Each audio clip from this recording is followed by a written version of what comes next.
हम चर्चा करते हैं कास्ट अकाउंट में मशीन आवर रेट। तो ये मशीन आवर रेट क्या है, इसके विषय में हम आपको संक्षेप में बता देते हैं।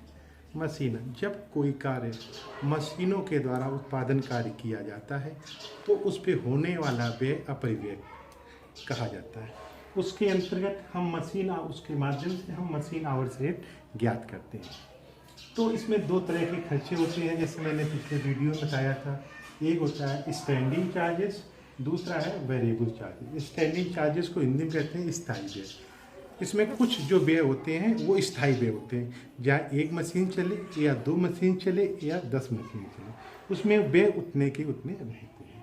दूसरा है वेरिएबल चार्जेस। वेरिएबल चार्जेस में अस्थायी व्यय, वो व्यय जो होते हैं कम ज़्यादा होते रहते हैं।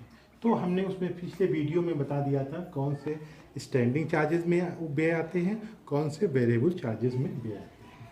आज हम एक क्वेश्चन के माध्यम से हम आपको ये बताएंगे, इसके माध्यम से मशीन आवर रेट कैसे निकाला जाता है। स्टार्ट।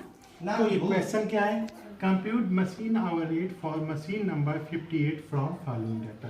यानी कि कोई मशीन नंबर 58 है, उस एक मशीन लगी, हमें उसकी लागत मूल्य ज्ञात करना है। यानी कि जो मशीन वो चली है तो वो 1 घंटे में हमें ये जानकारी करनी है कि 1 घंटे में उसकी चलाने की क्या कॉस्ट क्या आ रही है। वो हम इस क्वेश्चन के माध्यम से मैं आपको समझाने का प्रयास करूँगा। सबसे पहले क्या है इसमें, कॉस्ट ऑफ मशीन, यानी कि जो मशीन की कॉस्ट है वो क्या है 11,000। नंबर 2 पे है स्क्रैप वैल्यू। स्क्रैप वैल्यू वो वैल्यू होती है जो आखिरी में मशीन कबाड़ हो जाती है, वो हम बेच देते हैं, उसके बदले जो मुझे पैसा मिलता है वो हम उसको स्क्रैप वैल्यू कहते हैं, 1,000। तीसरा है इफेक्टिव वैल्यू। इफेक्टिव मतलब उसका जीवन काल क्या है, तो ये कितने घंटे तक अधिक से अधिक चल सकती है, 10,000 आवर्स, यानी कि 10,000 घंटे ये मशीन चल सकती है।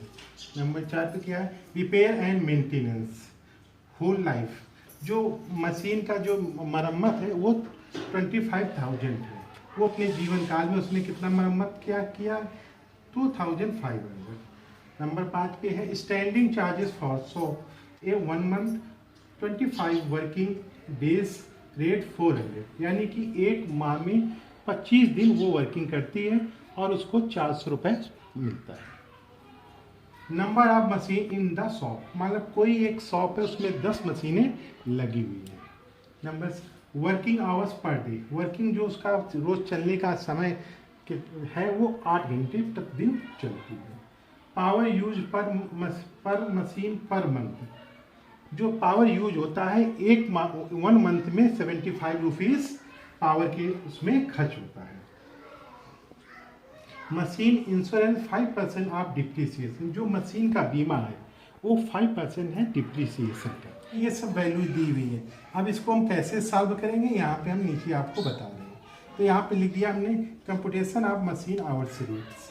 यहाँ पे लिखेंगे बेस पीरियड। बेस पीरियड होता है कितने दिन का हम उसमें शो कर रहे हैं। तो हमने यहाँ पे जो क्वेश्चन है 1 मंथ का इसमें है, ठीक है। वर्किंग आवर्स, वर्किंग आवर्स क्या है इसमें दिया 25 वर्किंग डेज, 25 हमने यहाँ लिख दिया। वर्किंग आवर्स क्या है पर डे कितने 8 आवर्स चलती है, तो हमने इसका जब मल्टीप्लाई कर दिया 200 निकल के आ गया, ठीक है। अब इसमें हम पर्टिकुलर्स लिख देंगे। ये पर्टिकुलर्स क्या होता है, विवरण होता है जो उसमें जो हम लिखते हैं आपको यहाँ पे शो करते हैं। पर्टिकुलर्स हो गया, पर मंथ ये पर मंथ का कॉलम हो गया, और पर आवर्स यानी कि प्रति घंटे का ये कॉलम हो गया। तो सबसे पहले हम स्टैंडिंग चार्जेस लिखते हैं, स्थायी व्यय।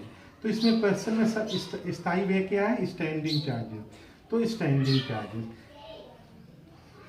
चार्जेस जो ये स्टैंडिंग यहाँ पे चार्जेस शो किए गए हैं वो 10 number of machine in the shop 10, यानी कि जो 400 ये जो रेट्स है वो 10 मशीनों का यहाँ पे स्टैंडिंग चार्जेस दिखाई गई है। यहाँ पे हम एक मशीन का ले रहे हैं, तो हम 10 से जब 400 डिवाइड कर देंगे तो एक मशीन का जो निकलेगा स्टैंडिंग चार्जेस वो 40 निकलेगा। दूसरा है machine insurance. Machine insurance 5% of depreciation. तो ये मशीन का जो बीमा है वो 5% कह रहा है इंश्योरेंस। वो कैसे निकालेंगे, 5% डिप्रिसिएशन। तो इसको हम ब्रैकेट में हमने आपको समझाने का प्रयास यहाँ किया गया है। तो डिप्रिसिएशन फॉर 2 आवर्स, मशीन कितने घंटे चली है? 2 आवर्स, 200, डिप्रिसिएशन 200 आवर्स। तो इसको कैसे यहाँ पे हम आपको बताएंगे। 11,000 ये क्या है? कॉस्ट ऑफ मशीन है, माइनस स्क्रैप वैल्यू, ये माइनस हो जाएगी, मल्टीप्लाई 200, मशीन कितने घंटे चली है? 200 यहाँ दिखा दिया, अपॉन इफेक्टिव वर्किंग लाइफ क्या है? 10,000 आवर्स, 10,000 आवर्स ये दिखा दिया। जब हमने इसको कैलकुलेशन किया है तो क्या निकल के आता है? 200 यहाँ पे हमने दिखा दिया। अब वो क्वेश्चन में कह रहा है मशीन इंश्योरेंस 5% आप डिप्रिसिएशन, जो मशीन का वो निकल के आता है उसको 5% आपका डिप्रिसिएशन लगाना है। तो हमने 200 पर जब 5% डिप्रिसिएशन लगाया वो तो पर मंथ में 10 रुपीज़ निकल के आता है। तो इस तरह से हम इसको 40 + 10 अब इक्वल 50 रुपीज़, ये टोटल स्टैंडिंग चार्जेस हमारा कितना निकल के आ गया?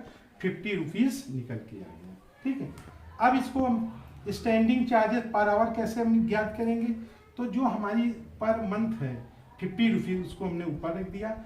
मशीन कितने आवर्स चली है? 200, उसको हमने नीचे लिख दिया। जब हमने उसको से मल्टीप्लाई करते हैं तो क्या यहाँ पे मल्टीप्लाई करने के बाद आता है 0.25 पर आवर्स। तो ये हमारा 1 घंटे का जो है 0.25 आवर्स निकल के आता है। अब ये स्टैंडिंग चार्ज, ये हमारे स्थायी व्यय हो गए। दूसरा है वेरिएबल एक्सपेंसेस, यानी कि अस्थायी व्यय। तो सबसे पहले आता है डिप्रिसिएशन। डिप्रिसिएशन में cost of machine minus scrap value upon effective working life. तो हमारी कॉस्ट ऑफ मशीन क्या है क्वेश्चन में? 11,000 माइनस स्क्रैप वैल्यू क्या है?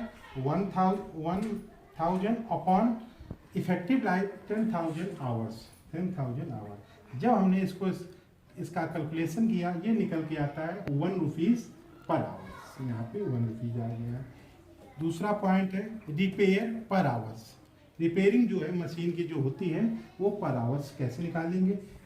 Repairs and maintenance 2,500 upon effective life. Effective life क्या है? 10,000 आवर्स, हमने उसको नीचे लिख दिया। इससे जब हम इससे डिवाइड करेंगे वो हमारी रिपेयरिंग आ जाएगी। जब हमने इससे डिवाइड किया 0.25 रिपेयरिंग हमारी आ गई।